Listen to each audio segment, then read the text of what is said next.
Um velho professor, no primeiro dia de aula, chegou diante dos seus alunos e disse para os seus alunos: eu quero que vocês saibam 3 coisas. Quero que vocês saibam 3 coisas com as quais eu tenho muita dificuldade na minha memória. A primeira delas é a seguinte: eu não consigo lembrar e guardar nomes. Portanto, não se ofendam se eu não conseguir guardar o nome de vocês. Eu nunca tive facilidade em guardar nomes, mas à medida que a idade avançou, isto foi ficando pior. Segunda, eu tenho muita dificuldade para lembrar faces. Assim, se eu passar por um de vocês na escola, ou quem sabe na rua, e não cumprimentá-los, não tomem isso como um ato de desconsideração. É um problema de memória. Eu tenho muita dificuldade para guardar faces. Então são 3 coisas: eu tenho dificuldades para lembrar nomes, eu tenho dificuldades para lembrar faces, e qual era a terceira mesmo? Deixa para lá. Vamos começar a aula. Brincadeira à parte, a memória humana é algo extraordinário, fantástico. Você já pensou por que há coisas que você ouve uma única vez e nunca mais esquece? Algumas informações que você recebe uma única vez e nunca mais esquece dessas informações. E há outras coisas que nós repetimos, estamos sempre esquecendo. Por exemplo, eu me lembro quando eu era seminarista. Estava no presbitério de Maringá, havia terminado o primeiro ano do curso de teologia e no final do ano havia o exame de um candidato à ordenação ministerial, um candidato ao pastorado. E esses exames são feitos da seguinte forma: o candidato fica sentado à frente, ficam os presbíteros, representantes das igrejas, e os pastores. E todo mundo pergunta ao candidato, perguntas bíblicas, perguntas doutrinárias, perguntas históricas, teológicas, e assim segue o exame. A certa altura, um pastor levantou-se e perguntou para o candidato que estava sendo examinado: você sabe qual era o nome da rua em que morava João Calvino em Genebra? Você sabe o nome da rua em que morou João Calvino em Genebra? O moço encolheu, baixou a cabeça, pensou e disse: eu não sei. Eu pensei comigo, afinal de contas, por que ele deveria saber isso? Por que ele deveria lembrar disso? Mas o pastor entrevistador sabia, e ele queria que aqueles que estavam ali soubessem que ele sabia qual era a rua em que João Calvino havia morado. Então ele respondeu, em alto e bom som: Rua do Canhão. Rua do Canhão. Pronto. Nunca mais consegui esquecer o nome da rua em que morou João Calvino em Genebra, Rua do Canhão. Eu já esqueci o CEP da casa onde eu moro, já esqueci o número dos meus documentos, mas o nome da rua em que morou João Calvino, eu nunca mais consegui esquecer. Rua do Canhão. Espero que você também consiga lembrar-se. No dia do meu exame, dia em que eu estava no lugar daquele colega, eu torci muito. Ah, como eu torci para que alguém fizesse essa pergunta para mim: qual o nome da rua em que morou João Calvino? Aliás, eu havia feito uma preparação especial. Eu diria, como resposta: você quer saber na primeira vez em que ele morou em Genebra ou na segunda? Você quer saber o endereço antes dele se casar ou o endereço depois que ele se casou? Mas ninguém fez essa pergunta e eu não pude respondê-la. O ponto é o seguinte, lembramos de coisas que não possuem uma utilidade imediata. E muitas vezes não conseguimos esquecê-las, e nos esquecemos de coisas que deveríamos lembrar, que teriam uma utilidade, uma importância muito maior na nossa vida. E a situação torna-se ainda pior, porque no tempo em que nós vivemos uma superabundância de informações. Nós temos informações em excesso. Daniel Goleman, autor do livro Inteligência Emocional, ele fez a seguinte afirmação: a riqueza de informações cria a pobreza da atenção. O preço a ser pago pelo excesso de informações que nós temos hoje é uma grande dispersão, uma dificuldade de concentração e, principalmente, uma dificuldade de memorização, de recordação daquelas coisas que são importantes e que deveríamos recordar. O preço pago pela abundância de informações é o esquecimento, uma espécie de fim da memória, de fim da recordação. Mas nós estamos nesta noite diante de um texto que nos fala sobre a importância da memória. Nós estamos neste dia, num dia impregnado de memória, impregnado de história, afinal, são 149 anos de organização desta igreja, a nossa igreja, a primeira igreja presbiteriana de São Paulo, a primeira igreja presbiteriana independente de São Paulo. Nesse mês, nós escolhemos como tema da nossa série Deus e o seu povo. E Deus sabia que o seu povo teria dificuldades com a memória, que o seu povo teria dificuldades em recordar coisas importantes, por isso Deus providenciou na sua soberania e no seu cuidado para com o seu povo, Deus providenciou alguns marcos para que nós fôssemos ajudados, para que esses marcos servissem como uma espécie de escora, de apoio, de auxílio para a nossa memória e não nos esquecêssemos daqueles atos importantes que Deus fez na vida do seu povo, na nossa vida. Foi assim com Josué. Na travessia do Jordão, Josué recebeu a seguinte instrução: ele deveria escolher um representante de cada tribo de Israel, 12 no total. Diria a esses representantes que quando eles passassem pelo meio do Jordão e o rio estivesse seco, eles deveriam tomar uma pedra, uma grande pedra, deveriam colocá-la sobre os ombros e deveriam levá-la até o acampamento. Depois, ele, Josué, com aquelas pedras, sob a ordenação de Deus, ele faria um monumento, edificaria um monumento. E o propósito deste monumento era muito claro. O propósito desse monumento havia sido definido já por Deus. Este monumento haveria de suscitar uma pergunta. Qual era a pergunta? Que significam estas pedras?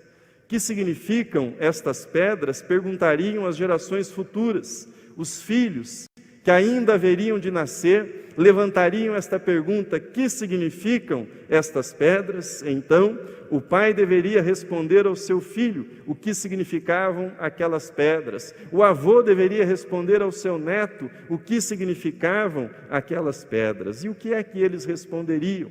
O que é que o pai, o que é que o avô, o que é que as gerações que sabiam o significado daquelas pedras responderiam aos filhos, responderiam às novas gerações? O que significam estas pedras? Em primeiro lugar, nós vimos maravilhas. Nós vimos maravilhas. Veja comigo, no capítulo 3 de Josué, 2 versículos. Assim diz o texto: disse Josué ao povo: santificai-vos, porque amanhã o Senhor fará maravilhas no meio de vós. Disse mais Josué: nisto conhecereis que o Deus vivo está no meio de vós. Nisto conhecereis que o Deus vivo está no meio de vós. Nós utilizamos com muita frequência o termo milagre para os eventos extraordinários que nós encontramos narrados na Bíblia, no Antigo Testamento e no Novo Testamento, eventos como este, a respeito do qual nós lemos e estamos falando. Mas na Bíblia, estas coisas são chamadas de sinais ou maravilhas. Milagre é o termo que nós empregamos. A Bíblia fala em sinais e fala em maravilhas. Nós, leitores modernos da Bíblia, nós nos debatemos com os conceitos de natural e sobrenatural, coisas naturais, coisas sobrenaturais. Mas na Bíblia, o mundo não está dividido entre mundo natural e mundo sobrenatural. O mundo é o mundo de Deus, é o mundo controlado por Deus, é o mundo regido soberanamente por Deus, e Deus, por vezes, intervém no fluxo daqueles acontecimentos que nós chamamos de acontecimentos naturais, como na passagem que nós acabamos de ler. Mas por vezes Deus também intervém naqueles acontecimentos que nós chamamos de acontecimentos históricos. Para esta intervenção, A Bíblia reservou este nome especial, maravilha ou maravilhas. Quando Deus se manifesta, a maravilha se manifesta. Assim, uma maravilha pode ser definida como a manifestação de modo inesperado, a manifestação de modo intenso da presença de Deus no meio do seu povo. Quando Deus se manifesta, quando Deus marca a sua presença no meio do seu povo, quando Deus manifesta a sua ação salvadora, uma maravilha ocorre, algo maravilhoso é presenciado pelo povo de Deus. Assim, que significam estas pedras? Eles responderiam: significam que nós vimos, nós presenciamos coisas maravilhosas, a começar pela maior das maravilhas. Deus esteve no meio do seu povo, Deus abençoou o seu povo com a sua presença, e nós vimos esta maravilha quando cruzávamos o Jordão. Que significam estes 149 anos que nós celebramos neste dia, no culto matutino e neste culto vespertino? Que significam estes 149 anos? Significam também, nós vimos as maravilhas de Deus. Nós testemunhamos as maravilhas de Deus em nosso meio, a começar pela maior delas, a presença de Deus no meio do seu povo. Nós testemunhamos esta maravilha. Vimos a maravilha da conversão a Cristo, vimos a maravilha do louvor a Deus, vimos a maravilha da compaixão, a maravilha da restauração, da saúde de tantos irmãos pelos quais nós oramos como igreja. Com o salmista, nós podemos dizer neste dia: são muitas, Senhor, Deus meu, as maravilhas que tens operado, e também os teus desígnios para conosco. Ninguém há que se possa igualar contigo. Eu quisera anunciá-los e deles falar, mas são mais do que se pode contar. São muitas, Senhor, Deus meu, as maravilhas que tens operado. Que significam estas pedras? Significam: Deus fez maravilhas em nosso meio. Deus manifestou a sua presença em nosso meio. Mas poderia o filho perguntar ao seu pai: é só isso? É só isso que significam essas 12 pedras? E diante daquelas pedras em Gilgal, o pai olharia para os seus pés e se voltaria para o seu filho ou para os seus filhos e diria: filho, estas pedras significam também, nós molhamos os nossos pés. Nós molhamos os nossos pés. E o filho, quem sabe, respondesse para o pai: mas vocês não atravessaram o Jordão a seco? Como vocês molharam os pés? Veja comigo 2 versículos. No 3º capítulo do livro de Josué, eles estão na tela. Porque há de acontecer que assim que as plantas dos pés dos sacerdotes que levam a arca do Senhor, o Senhor de toda a terra, pousem as águas do Jordão, serão elas cortadas, a saber, as que vêm de cima, e se amontoarão. E quando os que levavam a arca chegaram até ao Jordão, e os seus pés se molharam na borda das águas, porque o Jordão transbordava sobre todas as suas ribanceiras todos os dias da sega, pararam-se as águas que vinham de cima. Quando aqueles que levavam a arca chegaram ao Jordão, e os seus pés se molharam na borda das águas. Os seus pés se molharam. O que significam essas pedras? Significam: nós molhamos os nossos pés no Jordão.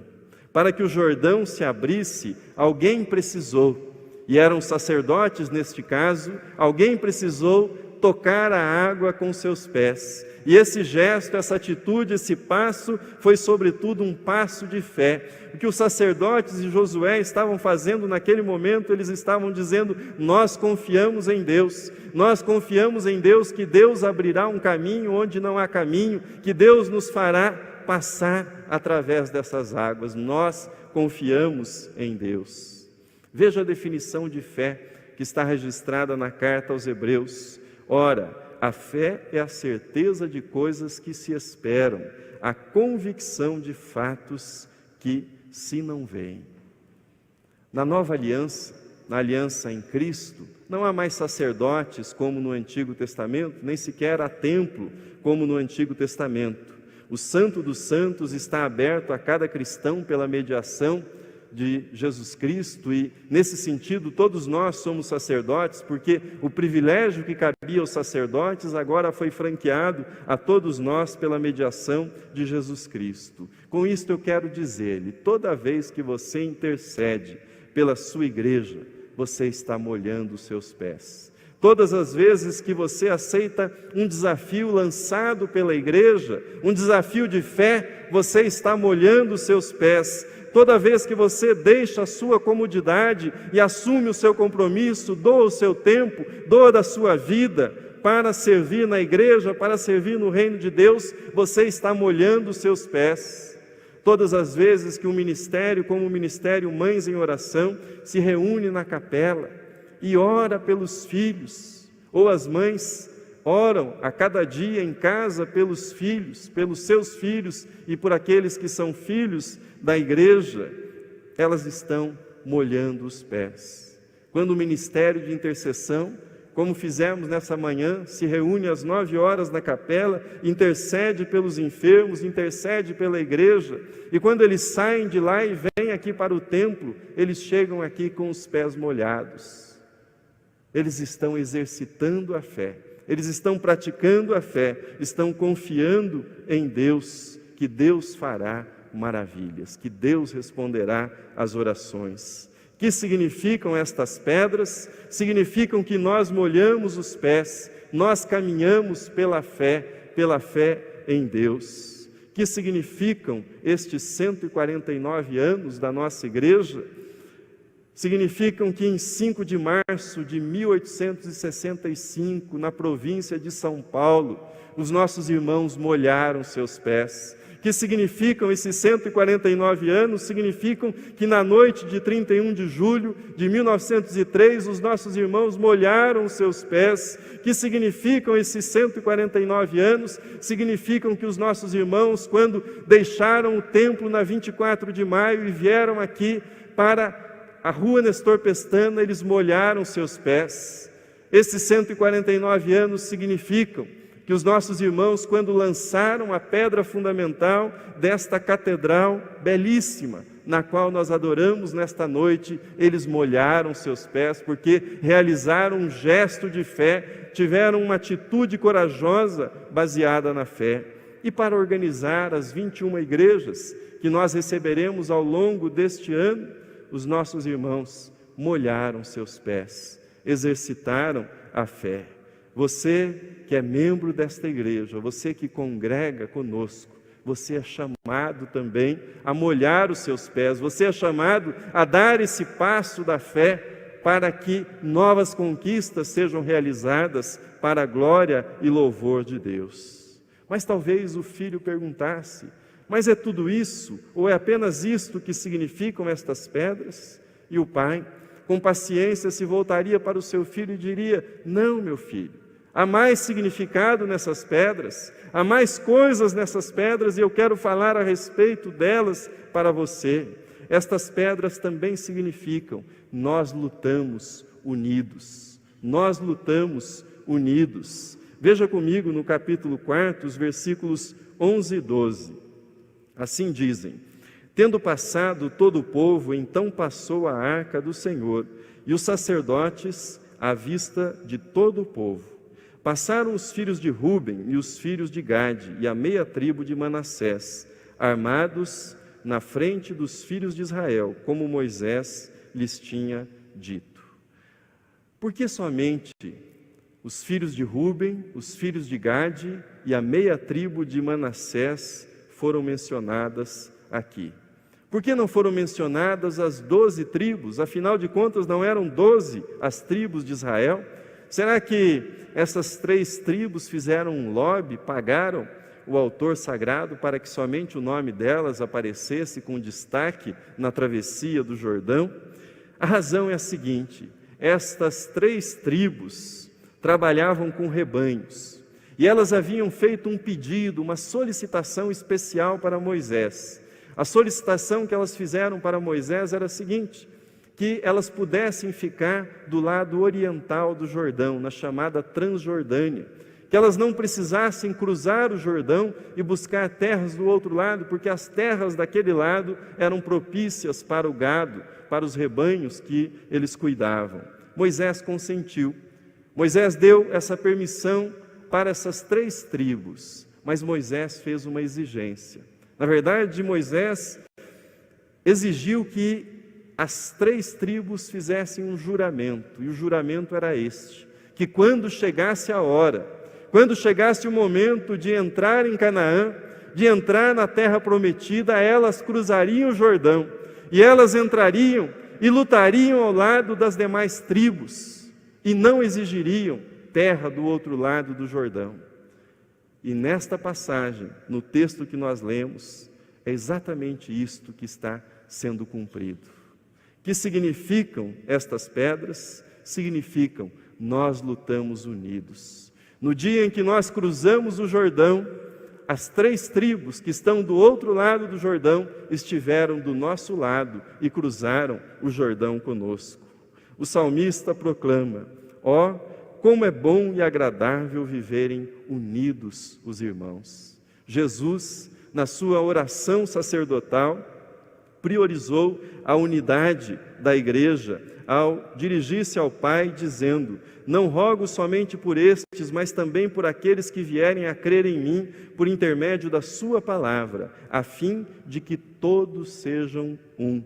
E como és tu, ó Pai, em mim e eu em ti, também sejam eles em nós, para que o mundo creia que tu me enviaste. Que significam estas pedras? Que significam estes 149 anos? Significam: nós estamos unidos em Cristo.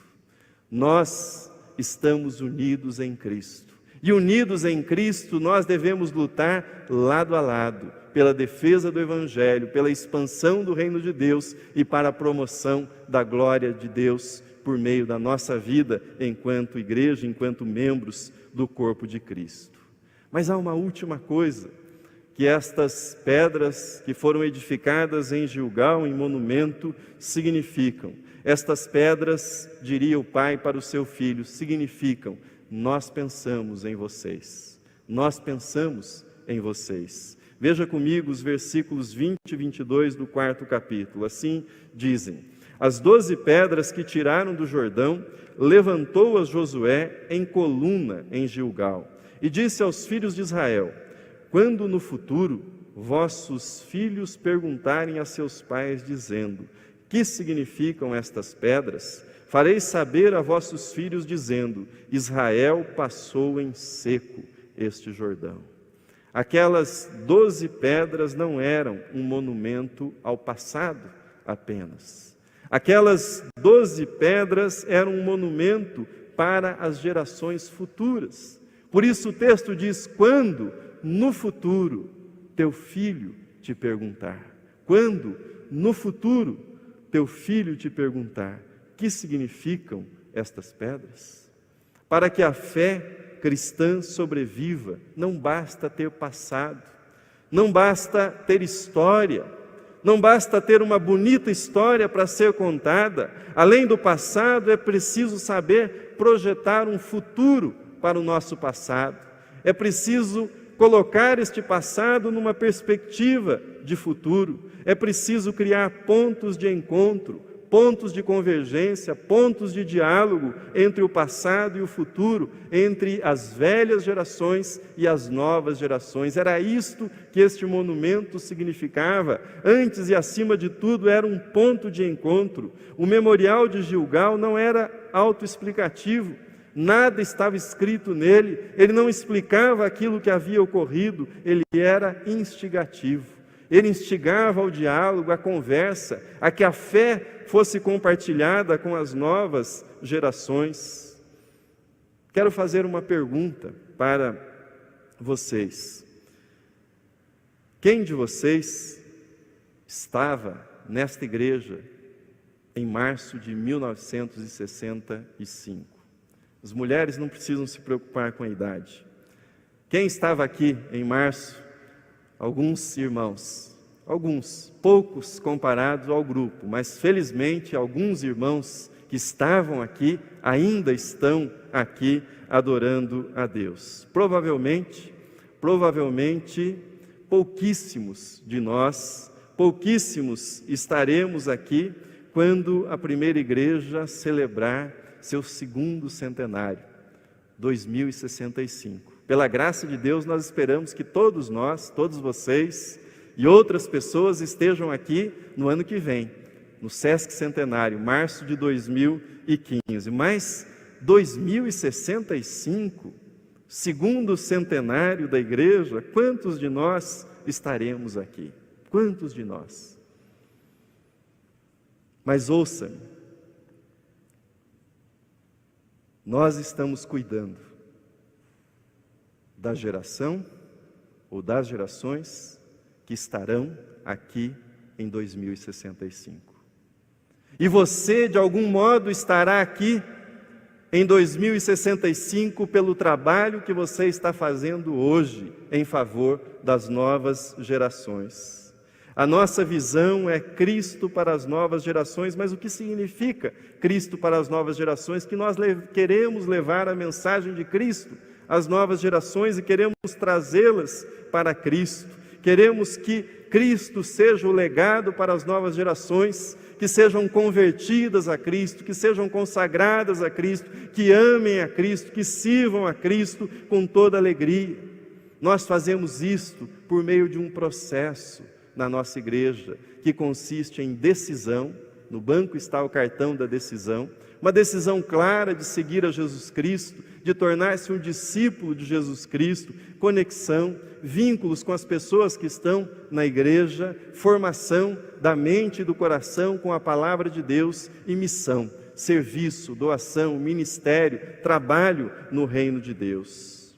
Quero lançar um desafio prático para você. O desafio é o seguinte: o que é que você tem feito? O que é que você tem feito para compartilhar sua fé em Cristo com as novas gerações? Talvez você se pergunte, mas o que é que eu posso fazer? Eu não sou evangelista. O que é que eu posso fazer? Você pode fazer muitas coisas. Você pode orar. Você pode orar. Você pode escolher alguém, não importa se 40 anos, 30 anos ou um ano mais novo do que você, e você pode interceder por essa pessoa, para que ela tenha um encontro real com Cristo, para que ela esteja na igreja adorando a Deus. Segunda coisa que você pode fazer, você pode ser simpático. Não é difícil isso. Você pode ser simpático com as crianças, você pode ser simpático com os adolescentes, você pode ser simpático com os jovens. Talvez não seja muito para você, mas para eles isso significará muito na experiência de fé, na experiência de igreja, na experiência de reino de Deus para eles. Você pode falar de Cristo a outras pessoas e pode ajudá-las numa decisão por Cristo. Você pode auxiliar alguém que está fraco na fé. Você pode assumir este ano como um ano de oração para orar por alguém que se afastou da igreja, para que volte para a igreja. Você aceita esse desafio? Hoje, quando preguei de manhã na porta, algumas pessoas passaram e me disseram: eu já sei por quem eu vou orar neste ano. Eu estou escolhendo uma pessoa para orar. Escolha uma pessoa para manter na presença de Deus neste ano em oração. Hoje fala-se muito na pegada de carbono. Pegada de carbono, na verdade, consiste na necessidade de reduzirmos as emissões de gases que causam o efeito estufa, que provocam todo o problema ambiental que nós estamos vendo no nosso planeta. E isso faz todo sentido. Se nós queremos um planeta melhor, menos poluído, nós precisamos reduzir essas emissões. Mas além da pegada de carbono, existe uma pegada espiritual, que consiste no nosso rastro espiritual, na marca espiritual que nós deixaremos para as futuras gerações. A sua consagração afeta positivamente as novas gerações, mas a sua negligência também afeta negativamente as novas gerações. Que rastro, que marca nós deixaremos para as futuras gerações? Que significam estas pedras? O pai diria ao filho: nós pensamos em vocês. E nós podemos dizer hoje: a geração de 1965 pensou em nós. Pensou em nós para que nós estivéssemos aqui. E nós precisamos pensar nas futuras gerações também. Que significam estes 149 anos? Que significarão os 150 anos da primeira igreja? Com isto eu termino. Significam: nós vimos as maravilhas de Deus. Significam: nós vimos Deus no meio do seu povo, em nosso meio. Nós molhamos os nossos pés numa caminhada feita pela fé. Nós molhamos os nossos pés abrindo novos caminhos pela fé. Significam: nós lutamos unidos, lado a lado, como verdadeiros irmãos em Cristo.